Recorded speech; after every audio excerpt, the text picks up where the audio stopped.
লম্পট সন্তান, বেনামাজি, বেহায়া ছেলে, মনে রাখিও তোমারে কেউ ফিরেও তাকাবে না,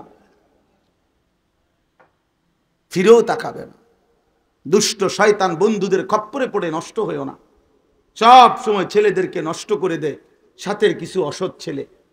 অনেক সময় অনেক ছেলে একটু আগাইতে চায়, ভালো হইতে চায়, কিন্তু এমন কিছু দুষ্টের খপ্পরে পড়ে, চরিত্রহীন, এগুলো হাসি দিয়া, ধাক্কা দিয়া, মস্কারি করে, দুষ্টামি করে নষ্ট করে দেয়, নষ্ট করে দেয়। বেচারা আর আগাইতে পারে না, বেচারা আর আগাইতে পারে না।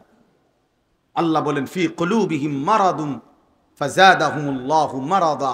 আল্লাহ বলেন এই মুনাফিক নাফরমানদের অন্তরের মধ্যে আল্লাহর অবাধ্যতার, কুফুরির রোগ ধরেছে। আমি আল্লাহ ধারাবাহিক আমার নাফরমানি করার কারণে আমি আল্লাহ তাদের রোগ আরো বাড়ায় দিলাম। যা ঠিক আছে, করতে থাক নাফরমানি, আরো নাফরমানি করতে থাক। ওয়ালাহুম আযাবুন আলীমুম বিমা কানু ইয়াকদিবুন। এই সমস্ত মিথ্যা নাফরমানি আচরণের কারণে আমি আল্লাহ তাআলা অচিরেই তাদের জন্য রেখে দিয়েছি অত্যন্ত মর্মান্তিক আযাব, জাহান্নাম। আল্লাহ আমাদেরকে মাফ করে দেন। এজন্য প্রিয় ভাই আমার, বাপ আমার, বন্ধু আমার, নিজের হালাত সুন্দর করেন, আখলাক সুন্দর করেন, ঈমান সুন্দর করেন, নামাজ পড়েন। যুবক ভাই, ছেলেরা, কিশোর, নিজেকে ভালো করো ভাইয়া, নষ্ট হইও না, চরিত্রহীন হইও না, নিজের বরবাদি নিজে করো না। বাবা, বাবাদেরকে বলি নিজের আখেরাত সুন্দর করেন। আল্লাহ তৌফিক দান করেন। আল্লাহ তাআলা আপনাদেরকে কবুল করে নেন। মাহফিলখানা আগামী দিনেও যেন ইন্তজাম হয়। এই জন্য 2টা মিনিট প্রত্যেকে একটু পকেটে হাত দেন, একটু সহযোগিতা করেন, যেটুকু হয় আপনার ভালোবাসা থেকে মেহেরবানি করে, থাকলেই দেন, না থাকলে অনুমিনু বিহি ওয়া নাতাওয়াক্কালু আলাইহি ওয়া নাউযু বিল্লাহি মিন শুরুরি আনফুসিনা ওয়া মিন সাইয়্যাতি আ'মালিনা। মান ইয়াহদিহিল্লাহু ফালা মুদিল্লা লাহু ওয়া মান ইউদ্লিলহু ফালা হাদিয়া লাহু। ونشهد أن لا إله إلا الله وحده لا شريك له ونشهد أن سيدنا وحبيبنا ومولانا محمدا عبده ورسوله. أما بعد فأعوذ بالله من الشيطان الرجيم. بسم الله الرحمن الرحيم. ومن الناس من يقول آمنا بالله وباليوم الآخر آمنا بالله وباليوم الآخر وما هم بمؤمنين يخادعون الله والذين آمنوا وما يخدعون إلا أنفسهم وما يشعرون. في قلوبهم مرض فزادهم الله مرضا ولهم عذاب أليم بما كانوا يكذبون. صدق الله مولانا العظيم. وقال نبينا صلى الله عليه وسلم قل آمنت بالله ثم استقم. اللهم صل على محمد وعلى آل محمد كما صليت على إبراهيم وعلى آل إبراهيم إنك حميد مجيد. اللهم بارك على محمد وعلى آل محمد كما باركت على إبراهيم وعلى آل إبراهيم إنك حميد مجيد سبحانك لا علم لنا إلا ما علمتنا إنك أنت العليم الحكيم الحمد لله আল্লাহ পাক রব্বুল ইজ্জাত জুল জালাল ওয়াল ইকরামের ফজল কারাম, রব্বুল আলামিনের ইহসান, মেহেরবানি, দয়া, আল্লাহ তাআলা আমাদেরকে আজ 24 এপ্রিল 2025 রোজ বৃহস্পতিবার কুমিল্লা জেলা মনোহরগঞ্জ উপজেলাধীন পশ্চিম বাতাবাড়িয়া যুব সমাজের উদ্যোগে আজকের এই ওয়াজ ও দোয়ার মাহফিলে আল্লাহ তাআলাই আমাদেরকে আসবার বসবার আল্লাহর জন্যই জমা হওয়ার তৌফিক দান করেছেন। এজন্য আমরা সকলেই বলি আলহামদুলিল্লাহ।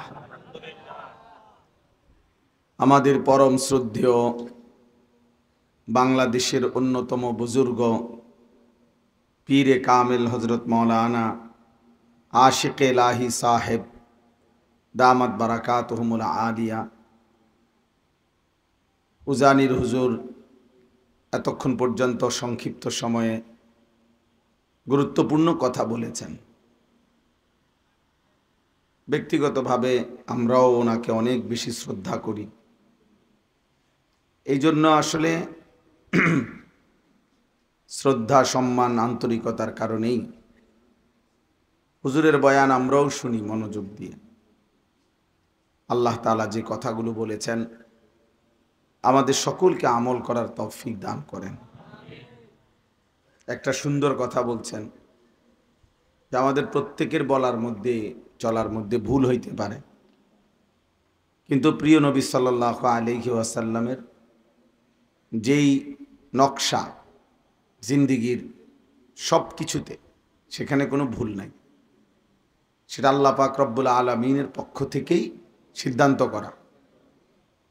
এজন্য পাকিস্তানের বিশ্ববিখ্যাত বুজুর্গ কুতবে আলম আরিফ বিল্লাহ হজরত মৌলানা শাহ হাকিম মোহাম্মদ আখতার রহমতুল্লাহ আলাই, তিনি বলতেন, ওনার একটা বিখ্যাত শের আছে, নকশে কদম নবী কে হে जन्नत के रास्ते अल्लाह से मिलाते हैं सुन्नत के रास्ते। নবী পাক সাল্লাল্লাহু আলাইহি ওয়াসাল্লামের কদমের নকশা অনুপাতে যে চলবে, তো এই রাস্তাই তাকে জান্নাতের রাস্তা পর্যন্ত পৌঁছায় দেবে। আল্লাহর সাথে যে মিলতে চাইবে তার জন্য একমাত্র সুন্নাতের রাস্তাতেই চলতে হবে। এই জন্য নবী সাল্লাল্লাহু আলাইহি ওয়াসাল্লামের সুন্নাতের অনুসরণ প্রতিটা জীবনের প্রত্যেকটা বিষয়ে আমাদের প্রিয় নবী সাল্লাল্লাহু আলাইহি ওয়াসাল্লামের অনুসরণ, এটা আমাদের জন্য বাধ্যতামূলক, জরুরি। ফাত্তাবিউনি ইউহিব্বুকুমুল্লাহ, আল্লাহ তাআলা এটা সিদ্ধান্তই জানিয়েছেন, আদেশ করেছেন। নবী পাক সাল্লাল্লাহু আলাইহি ওয়াসাল্লামের অনুসরণ, এর মধ্যেই আল্লাহ তাআলার ভালোবাসা, এর মধ্যেই আমাদের দুনিয়া আখিরাতের সফলতা। ওমান ইউতিইল্লাহ ওয়া রাসূলা ফাকাদ ফাযা ফাওজান আযীমা। আল্লাহ তাআলা বলেন, আল্লাহ এবং তার রাসূলের যে আনুগত্য করবে তো সেই নিশ্চিত শ্রেষ্ঠতম সফলতা, জান্নাত অর্জন করবে। সেই বড় সফল, প্রকৃতভাবে সফল। তাইলে রাসূলুল্লাহ সাল্লাল্লাহু আলাইহি ওয়াসাল্লামের অনুসরণ, ইত্তেবা, সুন্নাত, এটা জরুরি। আজকে যত দিন যাইতেছে ধীরে ধীরে এই নতুন প্রজন্মের ছেলেরা, কিশোর, তরুণ, নওজোয়ান, যুবক, যুবতী, এরা আপনার সুন্নাত টোটালি বোঝে না। বিষয়টারে একরকম তাদের কাছে অবাক করা মনে হয়। সুন্নাত কি জিজ্ঞাসা করবেন আপনি, মাথার চুল থেকে পায়ের নখ পর্যন্ত তোমার শরীরে নবী সাল্লাল্লাহু আলাইহি ওয়াসাল্লামের একটা সুন্নাত কি বলো বা আছে তোমার মাঝে, হে চিনিও না, জানেও না, জানেই না। মা বাবাদের গাফলতি, সমাজের চারদিকের সবার গাফলতিতে নতুন জেনারেশন, আগের মুরব্বীরা কিছুটা জানে, অল্প স্বল্প কম বেশ কিছু দোয়া কালাম কিছু তো পারে, কিছু সুন্নাতের অনুসরণ আছে, কিন্তু নতুন জেনারেশনের খুব ঘাটতি। তারা সম্পূর্ণভাবে চেহারা সুরতে চলনে বলনে কাফের মুশরিক ইয়াহুদি খ্রিস্টান নাস্তিক মুরতাদ বেঈমানের অনুসরণটাকেই খুব স্বাভাবিক মনে করে, পছন্দ করে। এই বেঈমানের এই অনুসরণ, দুশ্মনের এই ধারাবাহিক অনুসরণ কোরআনুল কারীমের মধ্যে স্পষ্ট আল্লাহ তাআলা বলছে, ইহুদি খ্রিস্টান এবং বেঈমানের সাথে যার বন্ধুত্ব, আল্লাহ তাআলা নিজেই বলছে সে তাদেরই অন্তর্ভুক্ত। নবী সাল্লাল্লাহু আলাইহি ওয়াসাল্লামও বলছেন সে তাদের অন্তর্ভুক্ত। অতএব এটা বোঝানো উচিত, ছেলেদেরকেও বোঝানো উচিত, নিজেরাও বোঝা উচিত যে আমাদের প্রিয় নবী সাল্লাল্লাহু আলাইহি ওয়াসাল্লামের চাইতে সকল বিবেচনায় সুন্দর, শ্রেষ্ঠ এবং নবীজি সাল্লাল্লাহু আলাইহি ওয়াসাল্লামের সাজগোজ চলাফেরা এর চাইতে চমৎকার সর্বোত্তম আর কারো নাই, আরো কারণ। নবীজি সাল্লাল্লাহু আলাইহি ওয়াসাল্লামের হাসি সেটা শ্রেষ্ঠ হাসি। তিনি কাঁদলেও সবচেয়ে সুন্দর, হাসলেও সবচেয়ে সুন্দর। নবী সাল্লাল্লাহু আলাইহি সাল্লামের হাঁটলেও সবচেয়ে সুন্দর, বসলেও সবচেয়ে সুন্দর। নবী সাল্লাল্লাহু আলাইহি ওয়াসাল্লাম সমস্ত গুণে পূর্ণাঙ্গ। আছে খুবা হামাদারান্ত তু তানহাদারি। আল্লামা ইকবাল বলছেন, হে নবী, সমস্ত নবীর যত গুণ সব যদি আপনার মাঝে তালাশ করি তা আপনার একার মাঝেই সব খুঁজে পাই। তু তানহাদারি, আপনি একাই সব। সব নবীর সব গুণ, সব আম্বিয়াদের সব বৈশিষ্ট্য আপনার একার মাঝেই আছে। আল্লাহ তাআলা আপনাকে সমস্ত ত্রুটি বিচ্যুতি কমতি ঘাটতি থেকে মুক্ত করেই সৃষ্টি করেছে। খুলিকতা মুবাররাআম মিন কুল্লি আইব কাআন্নাকা কাদ খুলিকতা কামা তাশাউ। নবীজির একজন সাহাবী এটা বলছে, হাসান ইবনে সাবিত। এই হাতে ধরা মোবাইল এগুলো নামায় ফেলেন, হাতে ধরা এই মোবাইল হাতে ধরে রেকর্ড করেন, নামান, বলে নামাও ভাই নামাও, বাংলা কথা না বললে বুঝো না।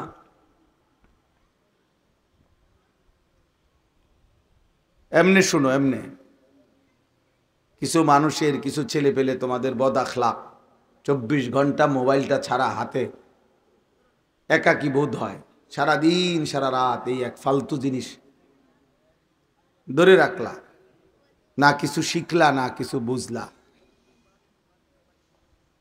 কার মতো সাজলা, কার মতো হাসলা, কার মতো হাঁটলা, কিচ্ছু কইতে পারো না।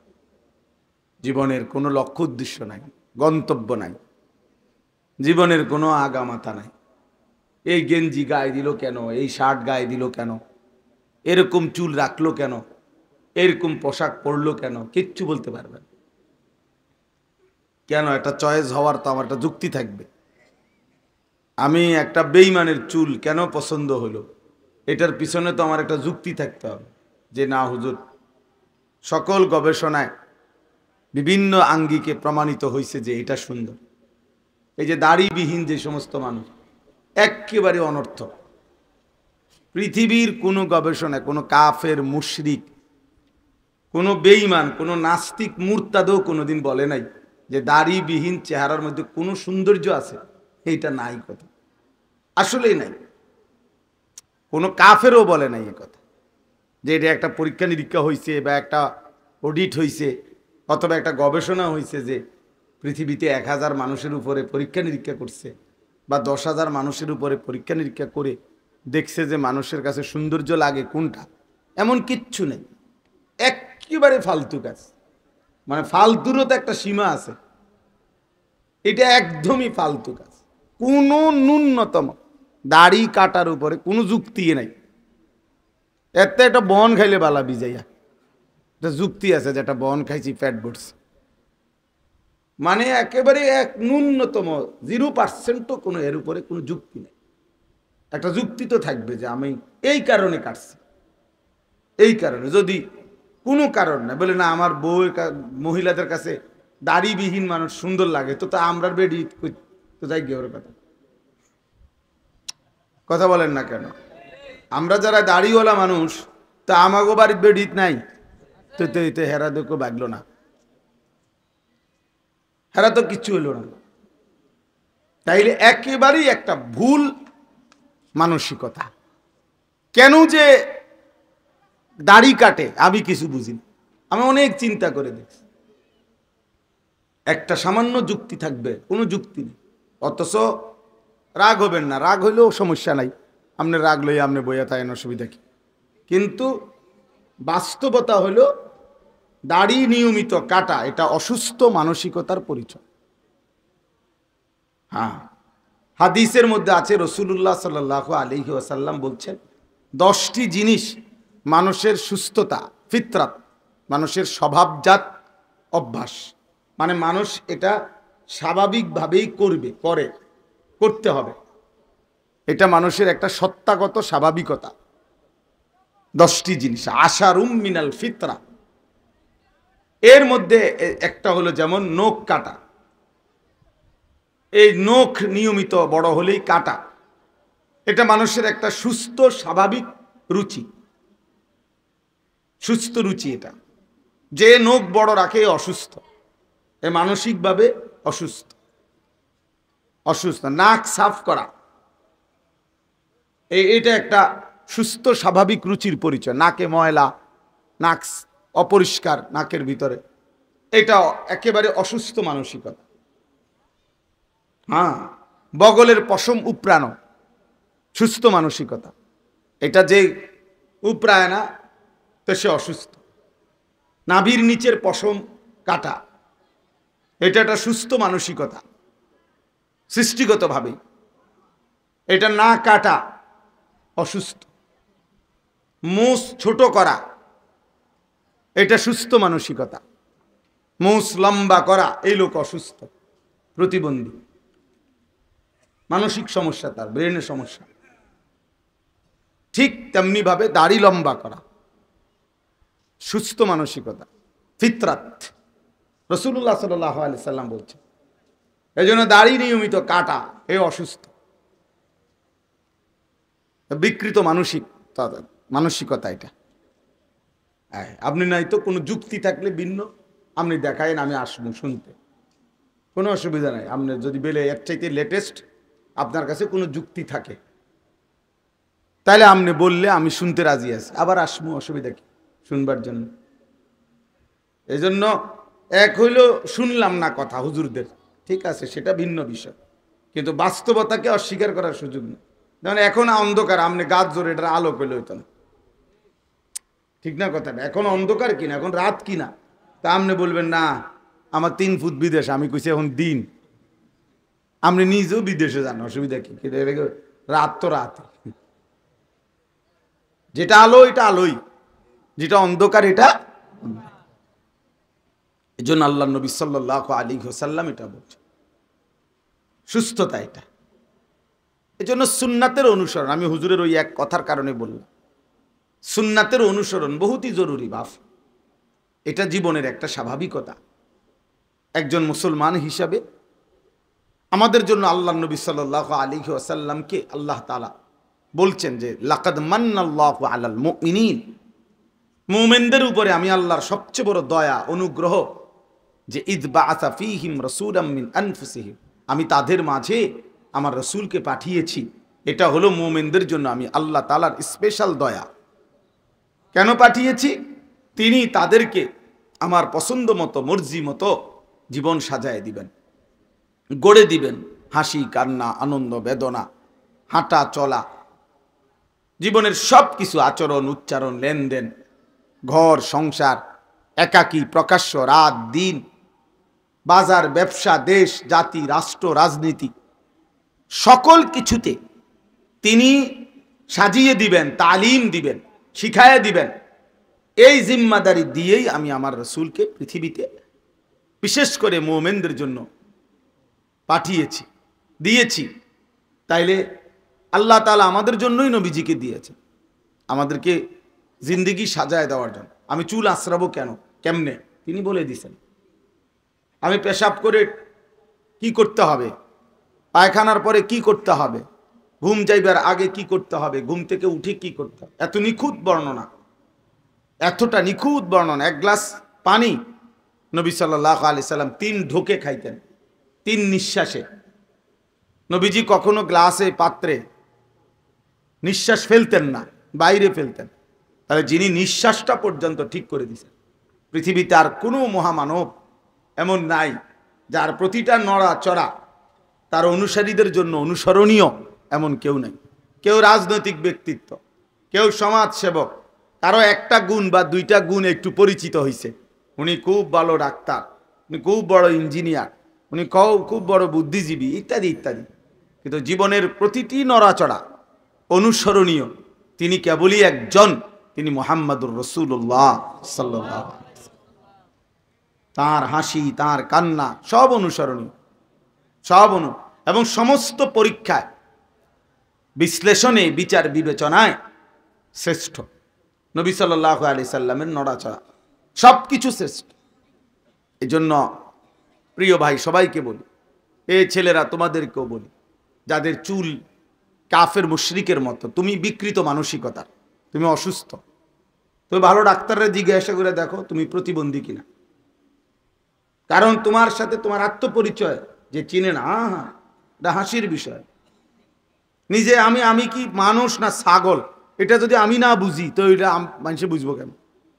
আমার তো এটা বোঝা উচিত। আমার একটা আত্মপরিচয় থাকবে না, যে আমি চিনা দরকার যে আমি একজন মানুষ, আমি একজন মুসলমান, আমার একজন আল্লাহ আছে, আমার একজন রসুল আছে, আমার একটা কিতাব আছে, আমার একটা ধর্ম আছে। তাহলে আমি কেন যার যেভাবে যা, আমি ছাগলের মতো যেখানে যা সবখানে মুখ দেব কেন? আমার একটা নিজস্ব স্বকীয়তা, আমার একটা ধর্ম আছে, আমার চলার একটা গতি আছে। আমি যা মন চাই তাই করব, যা মন চাই তাই করব। এটা তো পশুর আখলাক, জানোয়ারের খাসলে। আপনি বলেন, একজন মানুষ বলেন যে একটা বিড়ালের জন্য কয় ঘরে মানে হাড্ডি বা মাছের কাঁটা খাওয়া হালাল আর কোন কোন ঘরে খাওয়া হারাম?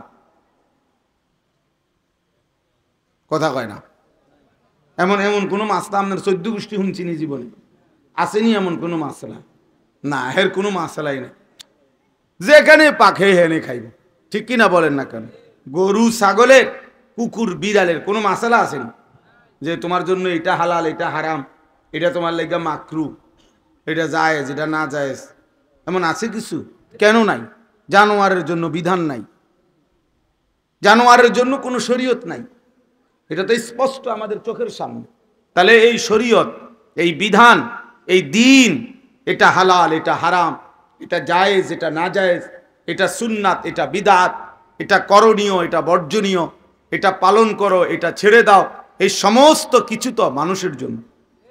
তো সেই মানুষ যখন এটা করে না, মানে না, সব কিছু সমান বানায় ফেলে, হালাল হারাম যায়, সুদের টাকাও খায়, হালাল টাকাও খায়, নিজের ঘরের বউকেও দেখে, মানুষের বেডিরও দেখে, নাচ গানও দেখে, বালা কথাও কয়, কথা কথা গালিও দেয়। তো এই যে জগা খিচুড়ি সব মাইক খেলাইছে এক লগে, হালাল হারাম জায়েজ না জায়েজ। তো তাহলে এইটা জানোয়ারের আখলাক কিনা? বলেন না, জানোয়ারের আখলাক, এ তো পশুর আখলাক, পশুর আখলাক। এত কোনো স্বতন্ত্রতা নাই, আলাদা কিচ্ছু নাই। এই জন্য দোস্ত আমার এটা ভাবা উচিত। ওমা ইয়াস্তাবিল আ'মা ওয়াল বাসীর, আল্লাহ কোরআনে বলছে অন্ধ এবং চোখওয়ালা বরাবর হইতে পারে না। তাইলে ইমানদার আর বেঈমান বরাবর হইতে পারে না। কাফের বেঈমান, তার জীবনের কোনো লক্ষ্য উদ্দেশ্য নাই, তার জীবনের কোনো পূব পশ্চিম নাই, তার কোনো উত্তর দক্ষিণ নাই। জীবন ভোগ করা, কুলু ওয়া তামাত্তাউ কালিলান ইন্নাকুম মুজরিমুন। আল্লাহ বলে খাও, ভোগ করো কিছুক্ষণের জন্য, ইন্নাকুম মুজরিমুন, তোমরা নাফরমান, তোমরা পাপী। তবে মনে রেখো ওয়াইলুন ইয়াউমাইদিল লিল মুকাদ্দিবিন, সেদিন আখিরাতে তোমাদের জন্য অপেক্ষা করেছে জাহান্নাম। কোরআন শরীফের আয়াত। এখন খাও, যা মন চায় সব খাও, যা মন চায় তাই দেখো, নারী দেখো, ছবি দেখো, উলঙ্গ দৃশ্য দেখো, অসভ্যতা নোংরামি করো, হালাল হারাম সব পয়সা কামাই করো, যেটা পাও এটাই নাও, চুরি করো, ডাকাতি করো, লুণ্ঠন করো, ওজনে কম দাও, সুদ খাও, ঘুষ খাও, কিস্তি লাও, লোন লাও, যেটা পাও এটা লাও, যেমনে পারো টাকা বাড়াও। এ তো জানোয়ারের আখলাক, বেঈমানের আখলাক, মুশরিকের আখলাক, কাফেরের আখলাক। মুসলমানের আখলাক হইতে পারে না। মুসলমান ভিন্ন, ইমানদার ভিন্ন, মোমেন ভিন্ন। বাপ আল্লাহ আমাদেরকে বুঝার তৌফিক দান করে, আল্লাহ আমাদের হৃদয়ের মধ্যে বিবেক দান করে। বুঝি না কইয়া এ আপনি মাথা নোয়ায় রাখলে পাশ কাইটা গেলে চাচা মরে তো যাবেন, মরে তো যাবেন। দোস্ত, এ হুজুরের কথা পছন্দ হইল না আর কি, ইমাম সাহেবের কথাটা ভাল লাগলো না আর কি, একজন আলেমে দ্বীনের কথাটা একটু কষ্টকর মনে হইল। আচ্ছা, আপনি মনে করেন পাত্তা দিলেন না, আর রাখ হুজুরের এরম কত কথায় কয় মাতিস্তাতা। ঠিক আছে, আজকে আমার পথে আমি চলে গেলাম, আপনার পথে আপনি চলে, কিন্তু মরে তো যাবেন, আখেরা তো দাঁড়াইতে হবে, আল্লাহর মুখোমুখি হতেই হবে। সেদিন কি বলবেন? ফাওয়ারাব্বিকা লানাসআলান্নাহুম আজমাইন। আল্লাহ বলে, কসম বান্দা, আমি আল্লাহ কসম করছি, আমি কিন্তু সকলকেই জিজ্ঞেস করব। লানাসআলান্নাহুম, অবশ্যই অবশ্যই জিজ্ঞেস করব। সুম্মা লাতুসআলুন্না ইয়াওমাইদিন আনিন নাঈম। আল্লাহ বলেন, আমার দেওয়া প্রতিটি নিয়ামত সম্পর্কে আমি আল্লাহ তাআলার পক্ষ থেকে জিজ্ঞেস করা হবে। প্রতিটা লোকমা খাবার, প্রতিটা ঢোক পানি, প্রতিটা নিঃশ্বাসের হিসাব বান্দা আমার দিতে হবে, দিতে হবে। তুমি কি মনে করছো? কি মনে? কাজে বুঝেও না বুঝার ভান করেন না, বুঝেও না। নিজে মুসলমান, মসজিদে জুমার বয়ান শুনেন, ওলামায়ে কেরামের এত নসিহত শুনেন, এরপরও নয়সয় কথা বলেন কেন? হুজুর, আমরা সাধারণ মানুষ, আমরা গ্রামের মানুষ, আমরা অশিক্ষিত মূর্খ মানুষ, আমরা মাদ্রাসায় পড়ছি না, আমরা কি আর আপনার মতো হুজুর নি, আপনার মতো সব ফার্মুনি? হ্যাঁ, এডি কীর্তেন কন, আমি কি আপনার কাছে হিসাব নিতেছি নি? আমার কাছে নি আখেরাত। কথা বলেন না কেন? আরে বলেন না কেন? আখেরাত আমার কাছে নি, তো এসব পাক না কথা আমার দ্বারা কন কীর্তেন? এগুলো আমারে বললে লাভ কি? সব ফালতু কথা। আজকে যদি ওইটা যে হাসরের ময়দান আমি বিচার করুক, আমার কাছে জবাব দিতেছেন, তাইলে না আল্লাহ পাকের কাছে এগুলো বলে দাঁড়ায় থাকতে পারবেন? তো যদি পারেন তো ঠিক আছে, আপনি সিদ্ধান্ত নেন। আপনি আল্লাহ তাআলার সামনে জবাব দিতে পারলে আমার কি সমস্যা? ওয়াকুল্লুহুম আতিহি ইয়াউমাল কিয়ামাতি ফারদা। আল্লাহ বলেন, প্রত্যেকেই কিয়ামতের দিন আল্লাহ পাকের সামনে এসে দাঁড়াইতে হবে একজন একজন, ফারদান, একজন একজন, একজন একজন। আল্লাহ জিজ্ঞেস করবে বান্দাকে সরাসরি, কোনো মাধ্যম ছাড়া। লাইসা বাইনাহু ওয়া বাইনাহু তারজুমান। নবী পাক সাল্লাল্লাহু আলাইহি ওয়াসাল্লাম বলেন, আল্লাহ যখন বান্দার সাথে হাসরের ময়দানে কথা বলবে, আল্লাহর মাঝে আর বান্দার মাঝে বুঝাইয়া দেওয়ার জন্য কোনো দোভাষী ফেরেশতাও থাকবে না, শুধু আল্লাহ কথা বলবে, একাকী জবাব দিতে হবে। কারণ আপনি কি বলবেন যে আল্লাহ আমি একটু, আমরা ইমাম সাহেবের জিঙ্গায় কি করলে ভালো হয়? ইমাম সাহেবের পাইবেন কই? ইমাম সাহেব তো দৌড়ের উপরে আছে। হাসরের ময়দানে সব দৌড়ের উপরে না, সবাই তো পেরেশানি, সবাই তো পেরেশানি। লিকুল্লি ইমরিইম মিনহুম ইয়াউমাইদিন শা'নুন ইউগনি। আল্লাহ বলেন, হাসরের দিন প্রত্যেকেই নিজেকে নিয়ে ব্যস্ত থাকবে। ফালা আনসাবা বাইনাহুম ইয়াউমাইদিন ওয়ালা ইয়াতাসাআলুন। আল্লাহ বলে, কেউ কাউকে হাসরের মাঠে বংশ আত্মীয়তার কোনো পরিচয় দিবে না, কেউ কাউকে ভালো মন্দ কোনো কথাও জিজ্ঞেস করবে না, জিজ্ঞেসও করবে না। ভাই আপনার কোনো কষ্ট হইতেছে? না না, জিজ্ঞাসা করবেন। আপনার কষ্ট হয় না সুখ হয়, আপনি বুঝেননি। আমার জান শেষ, আমি আছি আমারই নিয়া, আপনি চিন্তা আমার সময় কই। এর নাম হাসরের মান, এর নাম হাসরের মান। এই জন্য দয়া করে রহম করেন, দয়া করে রহম করেন। আমার বাপ নিজের উপরে দয়া করেন। ছেলেরা, তোমরাও তোমাদের নিজের জীবন ভাবতে শেখো ভাইয়া। কমপক্ষে নিজেকে ভুলে যাওয়া, এর চাইতে আহাম্মক বেওকুফ আর কিছু হইতে পারে? সারা রাত মোবাইলে ছবি দেখো, কি করতেছ? এতটুকু বুঝো না? অপদার্থ ছেলে, তোমার কি হচ্ছে সেটা বলো। এই দেশ, এই জাতি, এই সমাজের কোনো উপকার তোমার দ্বারা হলো না, ঠিক আছে, কিন্তু তুমি নিজের জন্য কি করতেছো? এটা এক ওয়াক্ত নামাজ, ফজর থেকে এশার নামাজ, এক ওয়াক্ত নামাজ পড়লা না, হায় হায় অপদার্থ জানোয়ার, কেন মানুষ হইলা? জানোয়ার হইলা না কেন? কুত্তা বিলাই হইলা না কেন? সেজদাই দিতে যেহেতু মন চায় না, তো জানোয়ার হলি না কেন বেটা? জানোয়ার হলি না কেন? আল্লাহকে সেজদা দিতেই যেহেতু মন চায় না, তো নাফরমান, কাগজ বদলাও, ধর্মের পাশে লিখে দাও আমি বেঈমান। ধর্মের সাথে ইসলাম লিখলা কেন? কোন লজ্জায়? ভোটার আইডি কার্ডে লিখলা কেন ধর্ম ইসলাম? জন্ম নিবন্ধন সনদে লিখলা কেন ধর্ম ইসলাম? সেজদাই দিতে মন চায় না। খোদার 365 দিন, এক বছরে কোনো দিন ফজরের নামাজ একদিনও পড়ে না, এমন জানোয়ার নাই? তুই কিসের মানুষের বাচ্চা বেটা? তুই কোন মানুষের বাচ্চা বেটা? কোন মার ঘরের সন্তান তুই বেটা? মুসলমানের ঘরে জন্ম নিয়ে এত বড় বড় শরম হয়? মুসলমান এত বড় বেহায়া হয়? আরে বলেন কি, বলেন কি? আশ্চর্য। সীমা লঙ্ঘনের তো, বাড়াবাড়ির তো একটা সীমা আছে না? আল্লাহর নাফরমানির তো একটা সীমা আছে না? এটা একটা কথা হইল? আপনি প্রতিদিন মিথ্যা বলবেন, মুসলমান আপনি? সারা বছর আপনি সুদ খাইবেন, আপনি মুসলমান? আপনার ঘরে প্রত্যেক দিন নিয়ম মাফিক টেলিভিশন চলবে, নাচ গান নর্তকীর ছবি, আপনি মুসলমান? তো মুনাফিক কে তাইলে? মুনাফিক কে? নিজে জবানে মুসলমান পরিচয় দেই আমরা, আখলাকে মুসলমানের চিহ্ন তো নাই, আমারও নাই, আপনারও নাই। আহা, ছেলে পেলেরা সব বাঁধন ছাড়া, চেহারা সুরত কিচ্ছু বোঝে না, কে মা কে বাবা, কোনো বংশ আছে কিনা, কোনো ধর্ম আছে কিনা, কোনো মান সম্মান আছে কিনা, কিচ্ছু নাই। নিজে নিজে ছবি দেখে, নাচ দেখে, গান দেখে, জিনা ব্যভিচারের ছবি দেখতেছে। কোথায় মা কোথায় বাবা? পাশের রুমে ঘুমায়, সারা রাত উলঙ্গ ছবি দেখতে দেখতে ঘুমায় পড়ছে। সকাল 8টা বাজে 9টা বাজে, উঠবার কোনো নাম গন্ধ নাই। এশার নামাজও পড়ে নাই, ফজরের নামাজও পড়ে নাই। আহা, শরীরও নাফাক। নারী ছবি দেখতে দেখতে শরীর তো নাফাক। এই জানোয়ারের ঘুম যদি আর না ভাঙে,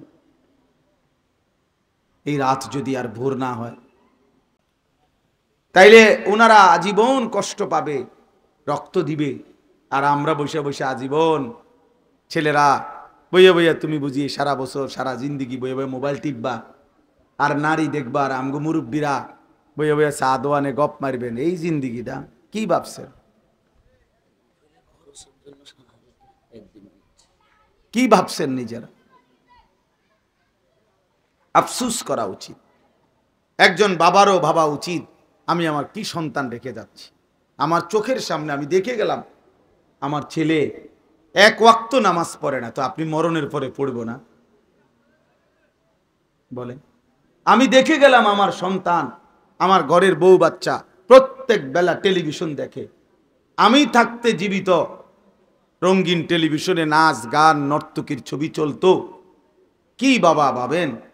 আমনে মরার পরে কবরে গেলে তো আমনের ঘরের থেকে তারা কোরআন শরীফ পড়ে পড়ে আমনের লেগা সওয়াব পাঠাইব। হ্যাঁ, আমনে থাকতে এরা টেলিভিশন চাইছে ডেইলি, আর আমনে যাওয়ার পরে এরা সবাই জোনায়েত বাগদাদি হয়ে যাবো। হ্যাঁ, এরা রাবে আবশ্রী হয়ে যাবো সবাই।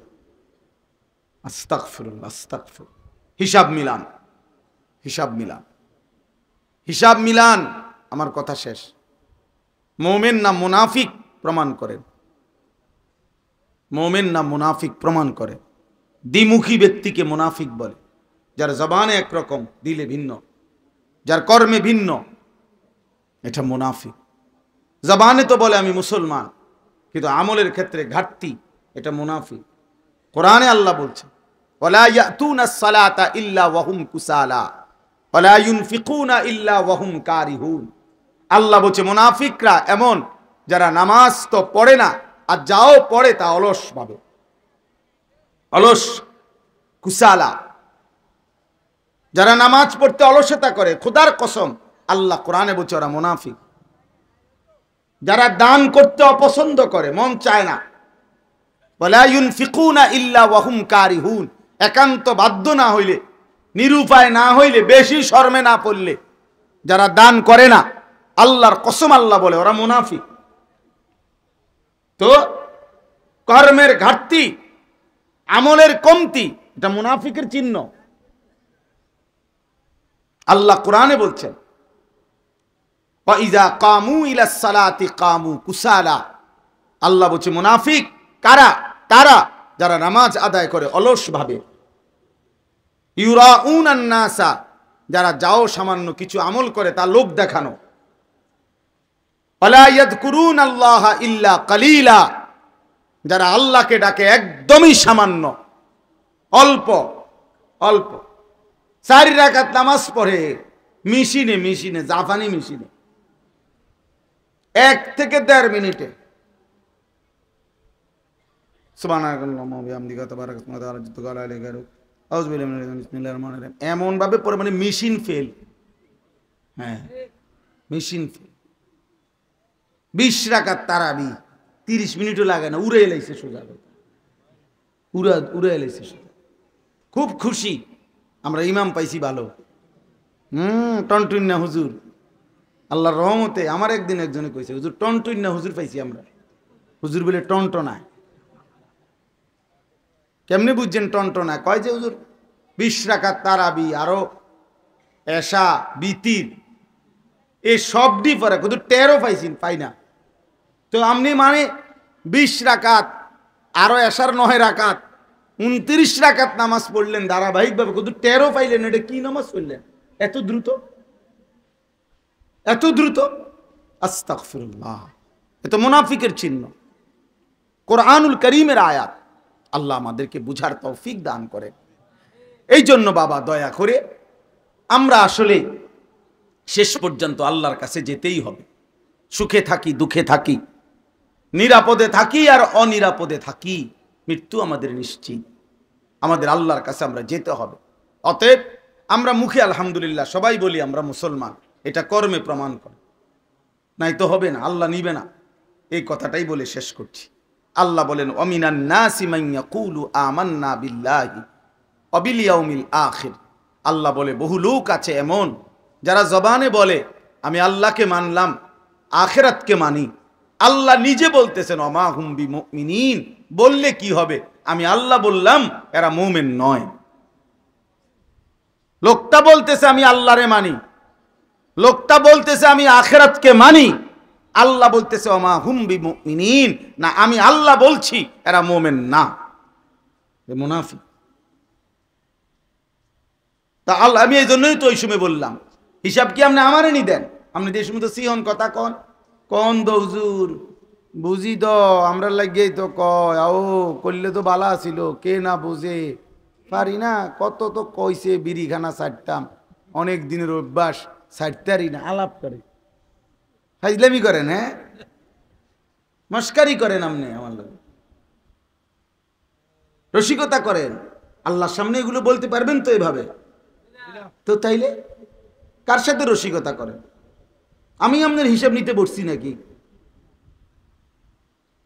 আপনার বিচার কি আমি নি করবো? কথা বলেন না কেন? তা আমার কাছে এই সমস্ত অজুহাত বলবেন? আমি বলতে বুঝাইছি মানে আলেমের কাছে, হুজুরদের কাছে আপনি এই অজুহাত দেন কীর্তেন, আল্লাহকে না বলবেন এগুলো, আল্লাহকে বলে দেখবেন না টিকতে পারবেন কিনা। এজন্য আল্লাহ বলেন জবানে বললেই হবে না বান্দা আমি আল্লাহ বললাম, এরা মুনাফিক, মুমিন না। ইউখাদিউনাল্লাহা ওয়াল্লাযীনা আমানু, আল্লাহ বলে প্রত্যেকটা মুনাফিক দ্বিমুখী, যার কর্মে এবং জবানে ভিন্নতা, দিলে এবং মুখে ভিন্নতা, এরা মনে করে আল্লাহকে ধোঁকা দিচ্ছে, এরা মনে করেন সত্যিকার মুমিন যারা, পাক্কা ইমানদার যারা, তাদেরকে ধোঁকা দিচ্ছে। ওই হুজুর মানুষ কিতা বুঝবো, মাতিস চাই, হ্যাঁ আরে সালা আমনে সালাক, হুজুর বেউকুফ, কারণ হুজুর সিরা খায়, আমনে ভাত খান, বুঝেন না কথা? নামাজিরা শুধু সিরা খায় 3 বেলা, আমনে শুধু ভাত খান, আমনে চালাক, আর আমরা খাই বন খাই চা দিয়া। আমরা বুঝবো না কেন? এই জন্য আল্লাহ বলেন মুনাফিক মনে করে আল্লাহকে ধোকা দিচ্ছে, ইমানদারকে ধোকা দিচ্ছে। ওমা ইয়াখদাউনা ইল্লা আনফুসাহুম ওমা ইয়াশউরুন। কিন্তু আল্লাহ বলে না না বান্দা, এরা প্রকৃত অর্থে নিজেকে ধোকা দিচ্ছে কিন্তু বুঝতেছে না। যুবক, তুমি তোমার ক্ষতি করছো। এই নাফরমান, তোর এই সমস্ত বিশ্রী চুল কোনো পাগলও দেখে না, তুই খবর নেই বেটা। তোরে নিয়ে কারো কোনো মাথা ব্যথা নাই, তুই নিজেই হাসস, নিজেই সাজস, নিজেই চলস, নিজের জিন্দেগি নিজেই নষ্ট করতেছ। তুমি মরে গেলে এই পৃথিবী তোমার জন্য দাঁড়াইবার অপেক্ষা করার মতো এক সেকেন্ডও দাঁড়াবে না। তোমার মতো কত ফালতু দুনিয়ায় চলে গেছে, কত সুন্দরী, কত রূপসী, কত রমণী, কত নর্তকী, কত বেহায়া বেপর্দা নারী নিজের রূপ দেখাইয়া, সৌন্দর্য দেখাইয়া, হাজারো মানুষকে দেখাইয়া আজকে কবরে চলে গেছে। কোন জানোয়ারও এদের নাম নেয় না বেটা, কোন জানোয়ারও নাম নেয় না বেটা। কিন্তু ওই এক নারী রাবেয়া বসরি 1000 বছর আগে আল্লাহকে রাজি করে গেছে, সেজদা দিয়া আল্লাহকে রাজি করে গেছে, নিজের ইজ্জত পর্দার হেফাজত করে নিজেকে সে আড়াল করে রাখছে। আজ 1000 বছর পরেও আল্লাহ তাআলা তাকে সারা পৃথিবীর আল্লাহর বান্দাদের কলিজায় কলিজায় নাম বসায় দিছে। কে না চেনে রাবেয়া বসরিয়াকে? কথা বলেন না কেন? কে না চেনে? ফাতেমাকে কে না চেনে? অথচ যে তার জানাজাটাও সবাইকে নিয়ে পড়তে দেয় নাই, বলছে স্বামীকে আলীকে রাত গভীরে দাফন করে দিও, কেউ যেন না জানে, আমার জানাজার দিনও যেন কেউ না দেখে। যে তাকে জানাজার দিনও আড়াল করে রাখছে, আর সারা পৃথিবী ফাতেমার নাম জানে। তো সুন্দরীদের নাম কই? রূপসীদের নাম কই? এজন্য